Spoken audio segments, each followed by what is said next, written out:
before I get started, just a little background on myself, just to make sure that I have some context of credibility, I hope. Been in software development. I'm an app dev guy for over 30 years. But if anybody that's been around since those days, 30 years ago, app dev was also infrastructure, networking, and everything else. So I have a big background in everything from developing the bits to moving the bits into production in all kinds of different languages and mainframes and all that stuff. So I have a big, deep background in application development.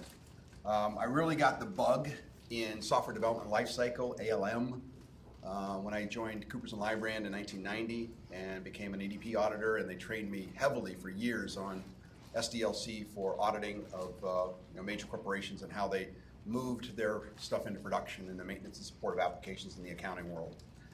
So since then, and through my education over the many, many years, I've been a big passionate proponent of process, including Agile, and of course now really the confluence of Agile and DevOps in its state that it's in today. I am not a technical DevOps guy. I'm not going to answer a question about how Parrot and how Chef and all these things work and relate with each other, but I'll bring those up as topics. I'm going to try to keep it as high as possible, but if you have a deep question or are interested, I can give it a shot, and then of course we can bring in some folks to answer that through emails and white papers and things like that we do as a company. So today we're going to talk about state of DevOps. I have a research. I pulled a lot of stuff from a research paper for that. I cheated, but it takes an army to figure out the state of DevOps, so I'm doing the right thing. I'm going to give you my history of DevOps and what I think it is, and hopefully maybe it lines up with what you guys think history of DevOps is. Got to throw in Agile. I got to talk about Agile because it's a big part of where DevOps is and where it's going. Talk about skills that are necessary for development operations, right? You'll hear me say Dev Test Ops, right? Merging of test. So testing is a big part. Automation. I think the last meeting that we had here, or a recent one, we had our Director of Quality Assurance actually presented at one of these seminars. And Sima's a big component of automation engineering and a lot of the work that we do in that space. And then what are the benefits of DevOps? Hopefully these topics make sense and they're helpful. Before I get started, I don't have a big room here, there's probably a lot of folks on the call, but raise your hand if you are any way involved in application development. All right. How many folks here then raise your hand if you were absolutely involved in the infrastructure side? Okay, so you got a blend of both of application development and then infrastructure. Good, and that's probably because you're leaders in your organization, so you have a mixture of kind of both of those spaces. But certainly there has been a chasm over many, many years with that separation. Talk a little bit about that in the history section. And then finally, how many here actually have an organizational department called DevOps within your company? All right, no hands. That's interesting. All right, here we go. So state of DevOps, a lot of this research you're going to get out of here came from a conglomerate of Puppet and Dora, which are these research analysts that have been studying DevOps for well over 5 years. And so these guys have put this together. It's an annual report. This is actually the 5th annual report that they put together. So who are the folks that took this survey? Got about 4,600 folks, a lot of technology professionals. You can see here in the chart that these are large-scale corporations and companies that a lot of this stuff, a lot of the data is coming from 500 to almost 10,000 folks. It's a big chunk of it. Very little on the very small size, but a lot in the mid-range and large companies, very large companies. The departments that responded to the survey, obviously technology type folks, but also you're getting into development or engineering, and then DevOps, obviously, because it was kind of talking about that. So you can see there's a lot of DevOps organizations or departments in companies now, and that's why I asked that question. We'll talk a little more about it. Some demographics. We've got, if you look on the left over there, technology, financial services, retail. It scales down pretty quickly after you get out of technology, and probably technology is more around software products, software companies, those types of things, technology companies. And then, of course, this was interesting. I pulled this graphic out because I didn't think companies had 10,000 servers, but they do. And there's a chunk of them that are 500 to 19, to 2,000 servers here, right? A lot, and 22% at 100 to 500 servers in the organization. Crazy. DevOps is a big part of making that work.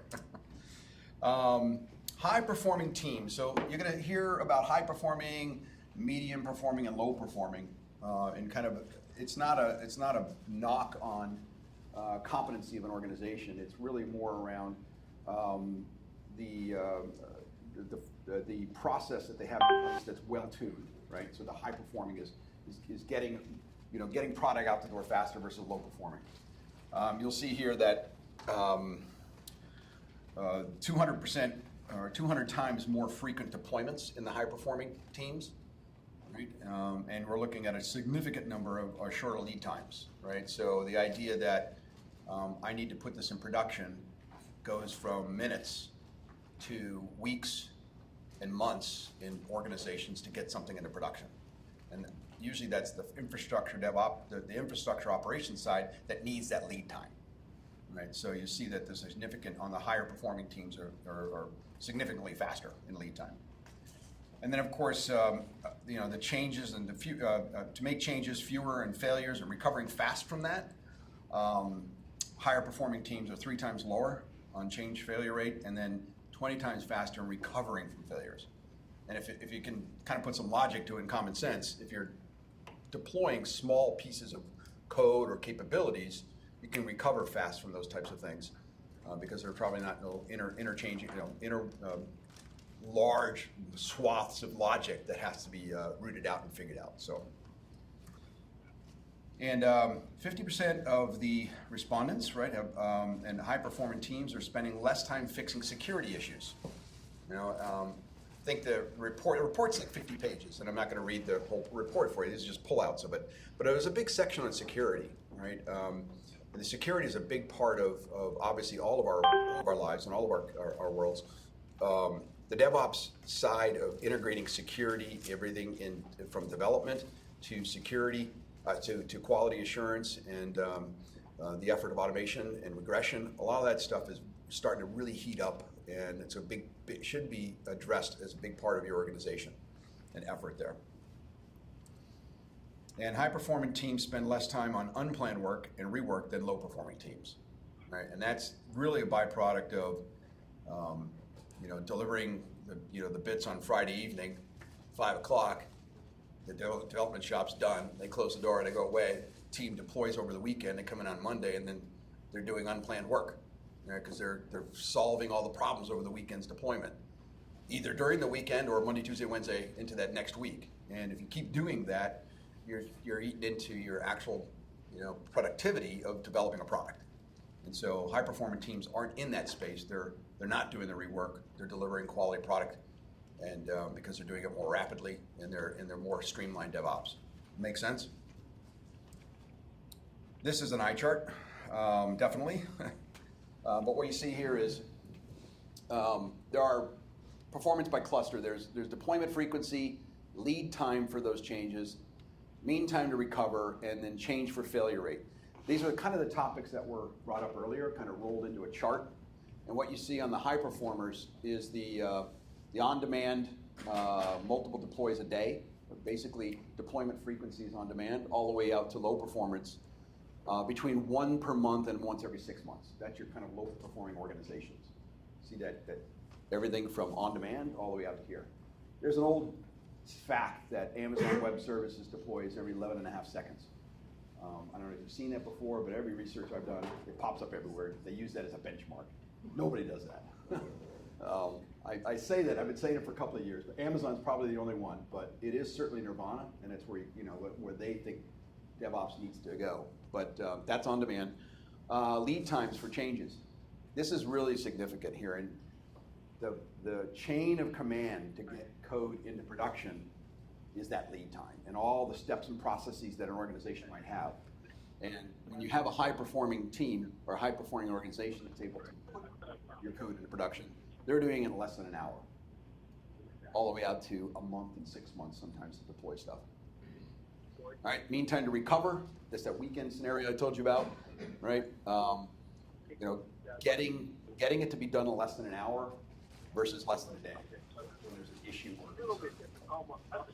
And then change failure rate, right, for basically the primary application that you're working on, the questions around that, 0 to 15%, very low failure rates on high performing teams, and much higher in the medium. There's an anomaly between medium and low performers, and a lot of it has to do with the fact that low performers actually have more manual work, and there's less process in the medium performers.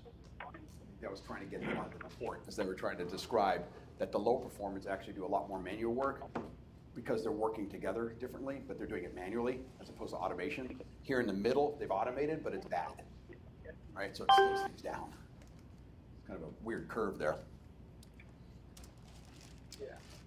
I think what we're trying to say here is that the survey response really came out of this saying that deployment automation, infrastructure automation, version control, as you can see that stack there is a high percentage. These are things that are really important, right? And it really helps them on their journey. And these are things that are important to all the organizations going through this transformation and trying to get into DevOps. I jump ahead by saying from the benefits of DevOps, you know, the ultimate here is to spend more time on building ideas and innovation than dealing with all the process to get your bits to production. And so high-performing organizations are seeing the benefit of more time building great products, right? And there's benefits that include people, you know, their culture, all of the things that DevOps can improve an organization from.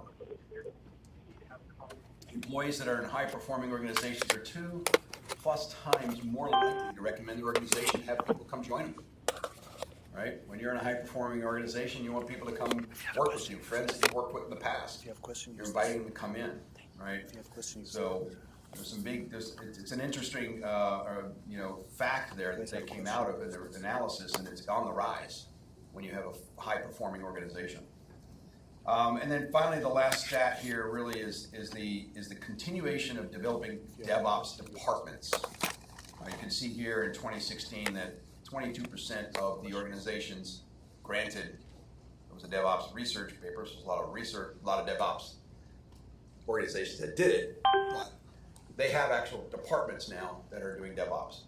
If you go back 10 years ago, it was probably kind of your release management team has kind of created this DevOps department today in those days. All right, so here's some of my observations when I looked at the report. And I also reach into my experiences working with clients. Many aren't ready for the deployment automation component, right? Which is these pretty impressive packages like Octopus that reaches into every server operating system, including mainframe and all the old job control language type stuff that we did. And the automation of that means you have to have a lot of things in place. Everything from culture to people, their skills. And a lot of times people start with that because they think the tool is going to fix it. And we just think that, I just don't think that that's the case. So it's something that I think it's important to recognize. And there's some prescriptive guidance on how to go at DevOps. And we're going to talk about the maturity curve here in a minute. Many are not ready for infrastructure automation, which is the Puppet side, right? That's that product that really, you know, talks to the servers and does all the things it needs to do for scripting, et cetera. And source control. Again, I'm an app dev guy, and when I hear people are still using Subversion instead of Git, and they're using other antiquated file systems for source control, they're a long way from that journey that they need to be on. So I'm not hearing any crack ups. So it's a fact. There's a lot out there still doing it. I'm glad you guys aren't. Many are not really ready for the sophisticated visualizations, right? So a highly performed team, they're going to have those KPIs well defined, and they're going to have that stuff coming up. Those metrics are being captured correctly, and they're being brought to a dashboard that enables executives and management to see where's my process, where's my product delivery organization at, where are they going from the value stream intersection to realized return on investment. A lot of that stuff comes through the mechanics of getting the metrics right, and DevOps is a big part of that too. Logging and all that stuff that kind of goes with it. And then agile adoption is usually, I find it to be mostly application development and not top-down or organizational or cultural shifts that have to happen, and especially not in infrastructure. There's still that big pattern between infrastructure and application development. All right, time check. I got another 15, 20 minutes. I'm cranking here. All right, good. So where did DevOps come from? In my perception here is that, when you look at the 60s, 70s, and 80s, mainframe, right? And as the 80s matured, before the 80s, sorry, the mainframe, DevOps was controlled really through the concept job control language. It was usually had full teams that were moving production or moving stuff out of the developer's hand and into production. It's a fairly well controlled process. There was separation of duties is really important. Sarbanes-Oxley was a big advocate of kind of keeping that in check. Mid to late 80s, we saw the rise of kind of interconnected PCs. We were putting computers that were kind of in islands as we were experimenting with them as business solutions, and then creating them to be working together. Everything from shared databases and shared systems, the networks began to proliferate our landscape. Back then in the 80s, the developers needed to know everything. We would write the code and we would set up the Novell network or Banyan Vines or whatever the heck it was and run wires. And we didn't have Cisco routers and internet and all that at that time. But that came in the 90s, right? Where we brought that stronger networking and a broader use of the PC platform throughout throughout corporate America. And servers began to pile up, as I call it, right? Just servers everywhere, and networks grew. And that bifurcation of infrastructure and application development went down. They started to really go down that real big split in the 90s. And it's kind of go into the 2000s and the internet, I call it, right? Full adoption of a distributed platform. Right? We're putting thousands, as you can see, servers out there, and they're distributed everywhere. And you're also developing and deploying in multiple different types of scenarios, from the traditional, dev, test, stage, production. Now you're dealing with lots of different environments and servers and everything else that goes with it. .com sped it up, made it even go faster, right? And then 2001, the Agile Manifesto came out, and it really was a little bit of a check based on the effort that was going on in the early 90s with the fast-paced Visual Basic and Power Builders and Delphi's and all those fast kind of developing applications. And it was really trying to put a check on keeping that closer to the customer, closer to the business.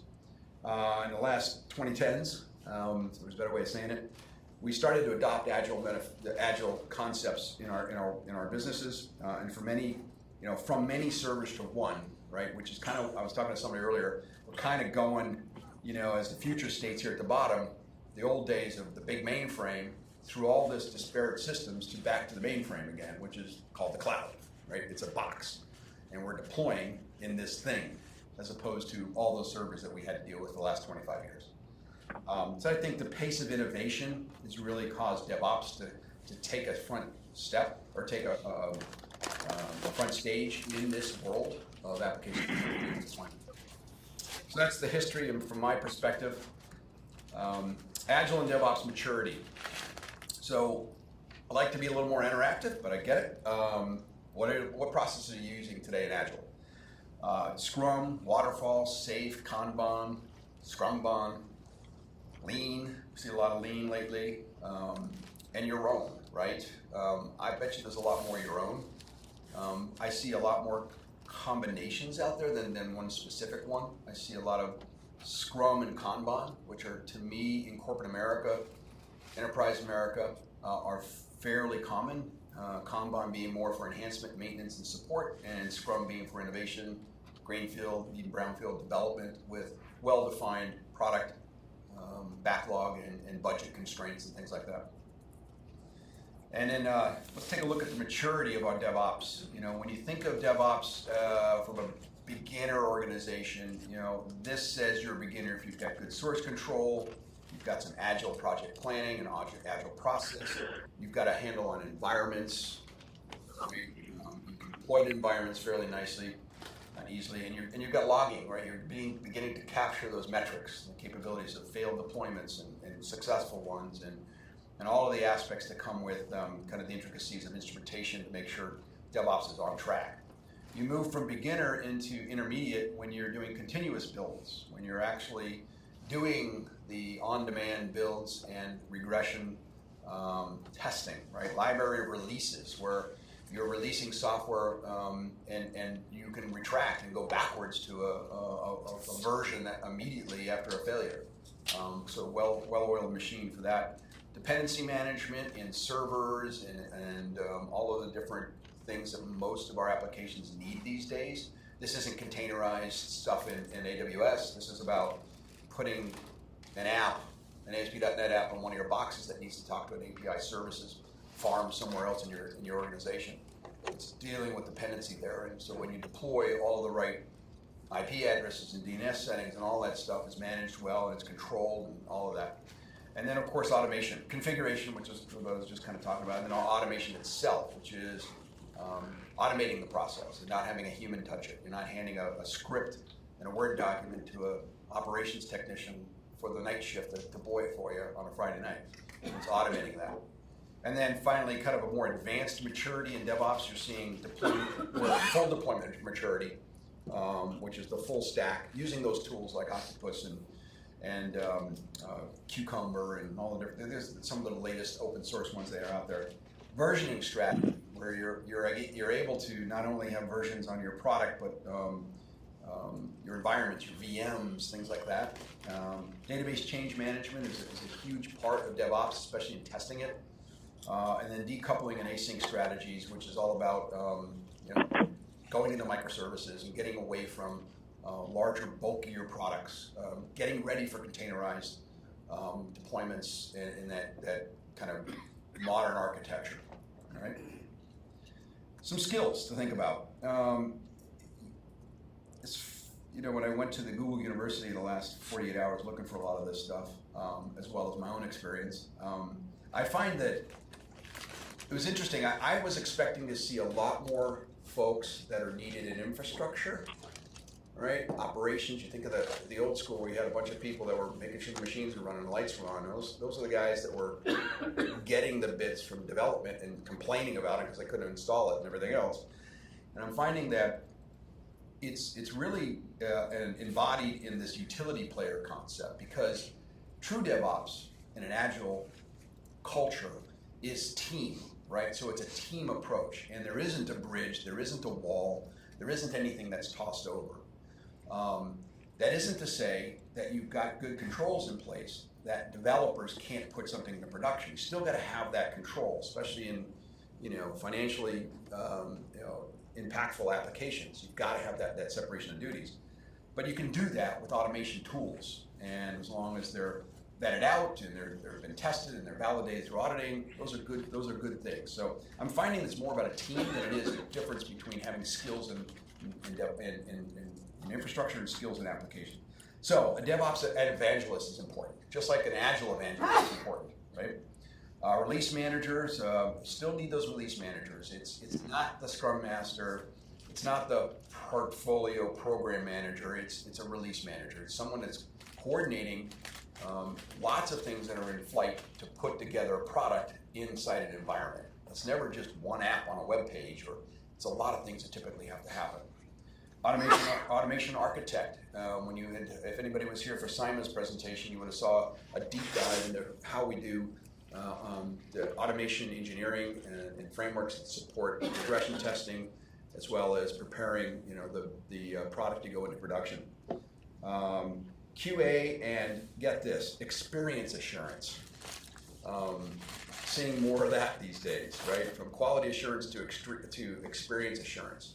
I'm a big fan of the word assurance in all of this, because our developers don't write bad code.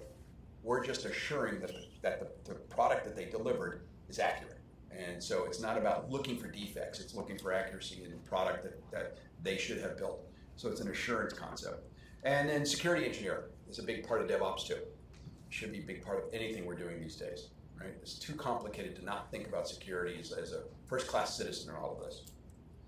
quick refresh on testing, a broad view of automation. I have to step over here because I can't read that without my glasses on. Software testing, anti-pattern, right? Manual tests, automated GUI tests, integration tests, and then finally unit tests at the bottom. Versus auto GUI, automated API testing, automated integration, automated components, and automated unit tests. This is the ideal testing pattern today in our space. We're still going to do manual, I say we, us as an industry, are still going to do manual-based testing because there's still stuff that you want to do in scenarios that it takes too long to write up in a lot of the scripting. And many times the manual sets patterns in place that the automation takes over from. So you'll see even when we set up projects in Magenic, we will have manual testing early on in the project for the first 3-5 sprints or so, and then we're also then building the frameworks for the automation. But you want to begin testing as early as possible because we're shifting left and staying left with the developers, not doing something post because the quality has to be evaluated. So automation philosophy here is really focus on providing critical information, treating automation as a full development project, and that's key too, right? So test automation is writing code. You're writing scripting frameworks, and then you're writing scripts. The scripts have to be maintained. The scripts have to be put in source control. The scripts are changed as the product changes, and as the product matures, they're changing scripts. It's a development product, believe it or not. Also, integrate with existing test and development infrastructure. So QA should slipstream right into it. Augment and extend testing staff. Minimize maintenance. Plan for reuse. Apply development and automation patterns, such as the facade design patterns and data-driven to maximize efficiency. We see a lot of mocking in QA because sometimes the development's not ready yet. That's fine. It's something that we do to try to accelerate things. And then tailoring automation solutions to solve the real problems. We have a concept of when we're moving, calling shifting left in QA as part of DevOps. The automation is part of the development phases early on the sprints. And so we're laying down the foundation in those early sprints. Same thing for any organization as they try to adopt QA as part of the agile process. And having automation wired into the automated deployments and the automated development experience, you're going to have quality software that's coming out the other end. You're not going to get stuff that's broken into production and find it out there. You're doing it as part of the DevOps process to get it into production. Some of the benefits. Shorter development cycle, right? Obviously is the big one. Increased release velocity, improved defect detection, reduced deployment failures and rollbacks, reduce the time to recover upon failure. These are all metrics that are measurable, right? These are things, if you're collecting that, you can pull that up into a KPI. You can begin to see variances along time to see how your teams and your organization is improving. Increased communication and collaboration is it's less of a metric that you can measure, but it certainly is a subjective organizational feel for how things are happening. Communication, collaboration is better, especially if you've got a tight team that's doing highly effective DevOps. You're also improving your ability to research and innovate, where you're able to do more creative things quicker and also in a more lengthy. If you're not worried about the process to get it into production to make those changes. If somebody comes up with an idea, you want to be able to quickly POC that, get it into production if it's going to gain you another $2 million in revenue in the next quarter. You want to get it out there. You don't want to sit there and ideate over it because you can do it in a sandbox, but it'll never be realized in production for another 6 months. This is all about improving that ability to hit the market fast, and that's really where the genesis of DevOps and that whole pace of innovation in the last couple of years has really ticked up a notch, for sure. And then performance-oriented culture. When you're delivering something and you can see immediate results, when you wrote the code this morning and this afternoon it's in production, there's a sense of success that's just hard to beat. And people want to work in that environment because they see they have an impact on the business, the revenue, driving forward. It's a good thing. And DevOps is the highway to all of that, right? Of course, all the things that need to go on the highway too. There's a blog here that's a lot of this stuff comes from that I got from the benefits side. I just wanted to put it up there, the links out there. Another, last slide, guys. We're going to go into open roundtable here. Might be do this in 30 minutes. A lot of stuff up here. This is interesting when you get the deck, kind of look at it, because you got to do your own math. But the idea that you're trying to say here, even if I look down to here when you talk about reducing downtime, right? When you think of that Friday deployment, Monday morning you come in and app dev is going nuts. High performing teams, very little money spent in that. Medium and large, lots of money spent every single day. And it's not just a day or two of recovery, it's the lost productivity of a project that had a set time to get it done. And when you're constantly deploying something that's not working, things are taking forever, it just adds up. So these are some great numbers up here. Obviously they're using the same benchmarks. Same thing over there from the high performers, medium performers, low performers. And this is about the rework on the far left over there. It's about quality. So lots of big numbers, but I think it's an interesting chart. These are from research that was done in that original study that I showed at the very beginning of the deck. That's it. Open discussion about DevOps. Anything you guys want to talk about? I told you it wasn't too technical, but how did you find it to be? Did you find anything new in that? Did you hear or learn anything new? Did you validate anything you've had before in your own worlds? So yeah, what did you're nodding your head yes. So what was it that you saw as something new or validation? It seemed a little bit counterintuitive, but the idea that the medium performing. Press button. I'm sorry. Oh, sorry. It seemed a little bit counterintuitive, but the idea that the medium performing organizations are actually worse in many ways than the low performing organizations. Right. Because of badly done automation. Right. Does make sense. Yeah. Yeah. Yes. I saw you nod too. Something? Yeah. I just really what he said, but Yeah. I wanted to ask you to please elaborate just a little more on that. Why is it that medium is doing worse than the low? I'm still trying to follow that out in my mind. I see some, but I don't think coherent in my thoughts. Yeah, a lot of it, as you stated, DevOps has a lot of wiring, right? There's a lot that goes with it. And I've been on organizations that started down the journey of making some things work. And it seems like when you add things to this big process, you can slow things down, and there's no workarounds because you get stuck in those cogs along the way, whether it's a automated build solution for dev and QA, but there isn't one for production because infrastructure says, no, you can't do that, right? And then you have, you've got stuff in automation, test automation frameworks that work in certain parts of the project that might be only for, say, Java implementation, but maybe not for the .NET services or architecture that might be going on.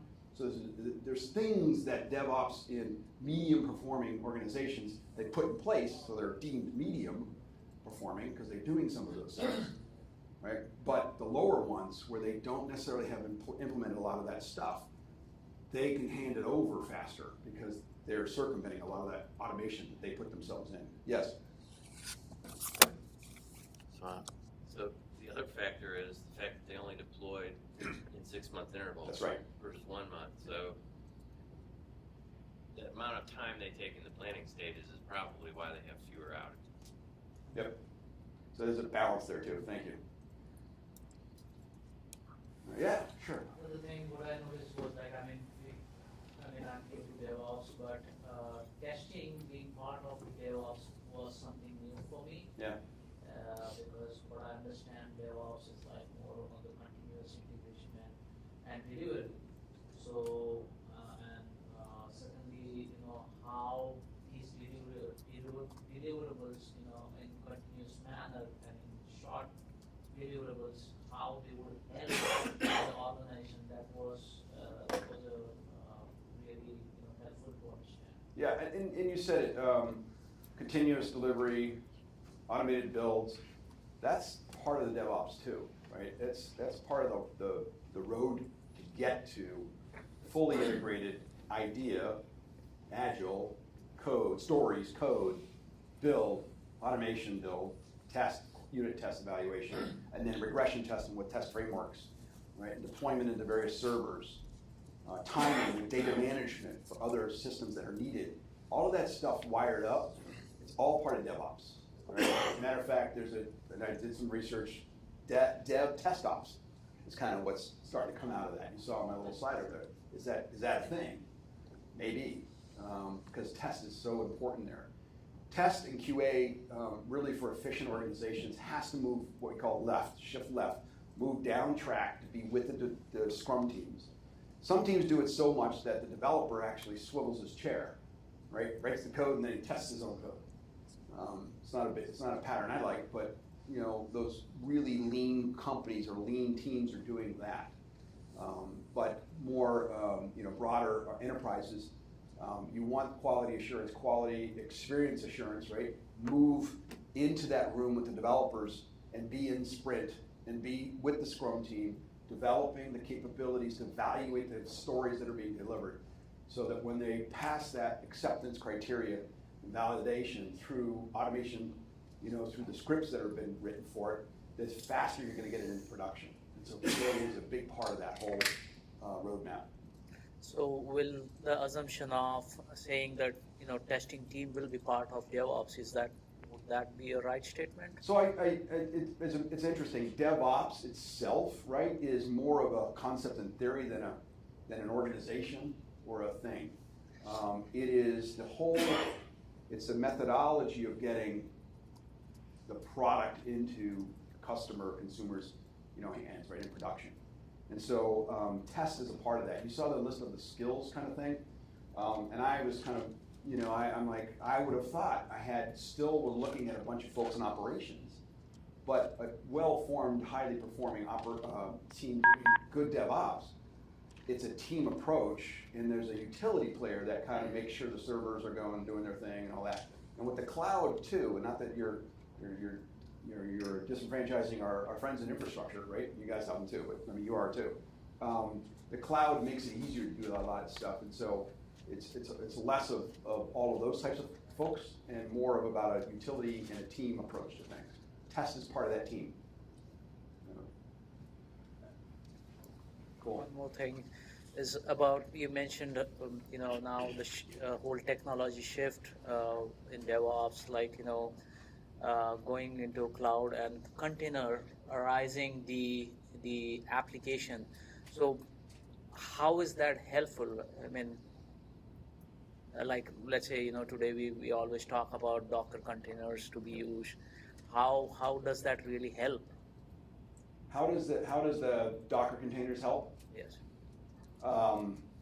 It's more around. It's about speed, right? It's about getting your product and turn around quickly. Docker containers obfuscate a lot of the generic / commodities that are necessary to host these this logical piece of work that you've built, right? And developers are not caring on where it really lands, and so we're speeding up the process by using some of these technologies. But when you do that, still, there's a lot that the developers don't necessarily by themselves understand. And still in the world of kind of operations infrastructure, the cloud still needs smart people to know how that all works. And we're not asking our application development teams to be that specialist. We're still keeping them focused on writing good quality code and capabilities and experiences for our consumers and customers. And the infrastructure cloud folks are making it easier for them to get that into production. And that's also the combination of this DevOps experience, this DevOps movement, and it's just making it easier, to be honest with you. Yep. But it's so little people using that right now. Yep. So in terms of the framework, right? So when you talk about DevOps, I'm very new to DevOps, so I'm going to speak my mind off. So when you talk about DevOps, is this more industry specific, technology specific kind of thing, or it is kind of like similar to TOGAF? There is some sort of learnings and some sort of baselines, artifacts, or something like that? Think of Agile itself, right? It is a set of principles, DevOps, you can find sets of principles on DevOps, and it's not necessarily a technology in itself. It is a process that enables today's modern technology. There's a reason I brought up JCL and the mainframe back in the 60s, 70s, and 80s. Development and operations, they always had to be together. And in the early 80s, when we were kind of taking over, the PC revolution was coming into play. It was being done by single individuals typically, right? You carried everything in your head, you were able to do that. And once it kind of bloomed and got more complicated, we separated. And now DevOps is bringing it back together so that we can get faster time to market, because it created such a chasm over the years. And that DevOps is more of a concept and process. Okay. Does that make sense? Yeah. Okay. Yeah. There are people that are evangelists for DevOps, and they go around speaking about all the mechanics to make that happen. I pulled some of the details from some of those types of things. But generally speaking, it is a movement that is, there's organizations that are being created that bill and make money off of DevOps. Coaching, mentoring, and creating infrastructure to support wide-scale enterprise DevOps. So it's a trend. It's also it's just where we're at today with our need to speed to get to market. Yes. So for the DevOps team, you had mentioned some of the tools that they were using, like Octopus and Puppet Chef. From the perspective of the developers, though, before it gets to that stage, are they beginning to use tools or patterns or practices that help when it comes to DevOps? Are they incorporating that into their development efforts? I think yes. I mean, I some of the last code I wrote back in probably about 10 years ago, MS Build, concepts like that. Those have always been there. I think the app dev shops have always kind of tried to create continuous build concepts. But a lot of it has to do with configuration management and all those things, so that the products are able to fit into those types of handoffs and those types of systems. Oh yeah, that I talked about performance, high-performing teams when they're 2.5. I think it was, I forgot the number, 2 times, right? Double the desire to have people come join your company because you're having a lot of fun and you're delivering stuff, and your app dev is going to want to be part of that. Most of DevOps starts from the app dev side and is pushed to infrastructure. So it's more of them experimenting with a lot of that stuff and saying, here's what you guys should be doing. You see more of that than you see operations saying, I need to make myself more efficient. For you, business, they're managing the servers and everything else that's going on. And then they've got all their gates and controls and walls in place for a reason. And DevOps is breaking that stuff down and trying to, or poke holes in there the right way to be efficient. And those high-performing, with DevOps evangelists in organizations, that was the top skill. When they're in place, you can move quickly to get things done. I guarantee infrastructure guys that are holding on the reins of can't send me a form request to implement something.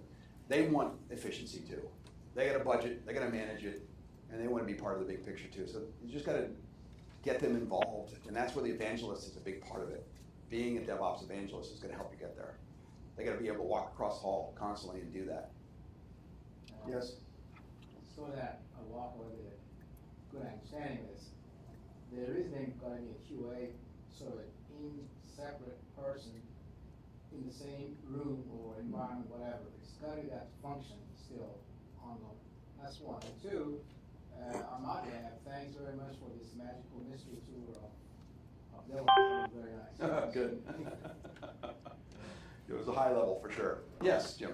I had a comment. I was a little surprised that QA automation was halfway down the list for the items that people start on when they start their DevOps journey. Was that surprising to you, or maybe anybody else in the audience here? Before I jump in, QA automation, QA maturity in organization is still far right? It's UAT, right? It's testing something that's ready for production. It's testing something that's in production. Automation engineering is on the rise. In our company alone at Magenic, 5 years ago, more than 50% of our testers were manual testers. Today, 75% are engineers. So whether we educated or changed our makeup. We're doing so much more test automation engineering, and that's just a trend in the marketplace. I think the salaries in QA are going up. The professional skill level of QA is on the rise, and a lot of it has to do with the automation engineering that's happening. Yes, Des. Yes. So do people like to be more in the QA process, they're part of this engineering? I mean, that used to be not kind of a place where a lot of people didn't want to end up. Yeah, I find clients say, yeah, we got testers, and it ends up being, the nurses and that are on the team now because they knew how the system worked. It's a profession, and you're seeing people graduate or gravitate after a couple of years developing or what, they go into the QA realm. All of that space is unique. We have always looked at it as two different types of brains, if you will. But you can change. I mean, developers go back and forth, but it's two different professions. And the QA world, especially in corporate America, when you look at a lean startup or a small company, they're all going to do it together, as opposed to corporate America, where you've got to have that engineering and that separation of kind of roles and responsibilities while the developers are building the product. They're validating, through their tools and then improving the DevOps component as well. Yeah. Question, I came in a little late, you might have covered it already. Does DevOps lend itself better to organizations that are already very agile friendly and cloud-friendly? Well, yes. I think I'm going to say yes. Agile brings with it, typically, if it's being done well and it's in a mature state, Agile is going to bring a sense of culture and community on working together. And so you're going to have a better chance of having the infrastructure side of the house be part of the process. True Agile is usually driving down from the value stream concepts, meaning we're building software that has value to the company. And so all the way through that value, realization of that value has to be through speed to market and getting it into the public space or getting it into production. And so Agile drives that versus the traditional waterfall approach, right, where you're doing your research, your requirements, your design, specifications, and then this long build, and maybe a couple of releases a year. And so you're not necessarily, DevOps is still important there. You're still going to want to have good deployments and testing along the way, but it's not about streamlining it and getting it really short. You're not going to get to 11 seconds of deploying into production small pieces of capabilities like Amazon Web Services. So Agile is a big part of DevOps, but as I said in the very first slide, right, job control language, mainframe, DevOps existed then too, right? From developers handing it off to a team that's going to put it into production. The steps and controls were always in place. Mechanics. This is just about doing it at hyper speed and all the tools that need to be in place. And Agile is really the catalyst for that. So that's why I said yes fairly quickly. Thank you. Yes. So to start the DevOps, do we have a specific roadmap as to how do we start? What things are part of it? Yeah, I suppose that probably should have been my last slide, right? How do I get started? Where do I go next? Okay. Call us. No, I'm kidding. It starts with Agile. It also starts with evangelists, and I could give you all kinds of pattern here to follow. But generally speaking, you're going to want to hire folks that really know the DevOps space, whether it's a coach or find somebody in your organization that can be an evangelist for it to help drive the change. One of our clients down in Austin, Texas, a couple years ago went down there and they were really trying to drive change using DevOps as the wedge. They even created a director of DevOps. Right? This is a large computer manufacturing company in Austin, Texas. And that was his title, and that's what his mission was. And he was directed through the CIOs, the several CIO structure that they have at the company, and that was how they're going after it, right? And he came from a background of obviously application development, but also infrastructure.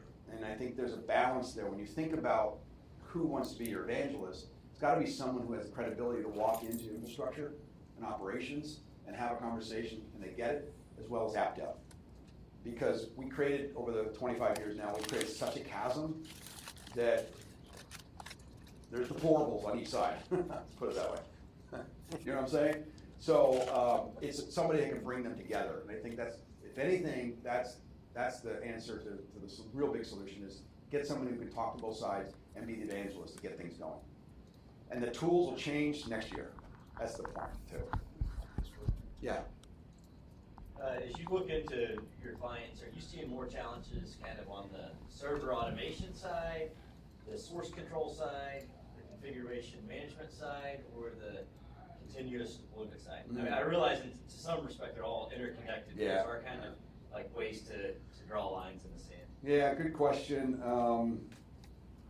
I probably don't spend enough time in the halls just for half of that to really understand it. I'm struggling to help clients figure out how to do Agile correctly, right? How to involve the product owner the right way, how to pick the right product owner, not some administrators who know how to use the old system. I mean, there's so many broken things today in how Agile is being kind of implemented, and that's a big part of it. So what you see is pockets of app dev shops that are doing, I mean, builds of it. You know, TFS and Rally, or TFS specifically, has always had those tools that enable them to do it. But source control's kind of in check, generally speaking. Same thing with automated builds, deployments in lower environments such as dev and QA. It's the upper environments and the more integrated environments that they're struggling with. And that's because of the partnership they need to have on the IT side, right, in a lot of that space. I don't have enough anecdotal experience myself to know whether or not infrastructure is struggling with Puppet and all those capabilities. I'm sure there's pockets that are doing it well, and they may be driving app dev to use it. So you got evangelist that comes from that side. It's awesome. But it is two different worlds, and as you stated, all four of those things, they to make them all work, they all have to work together. Yeah. All right.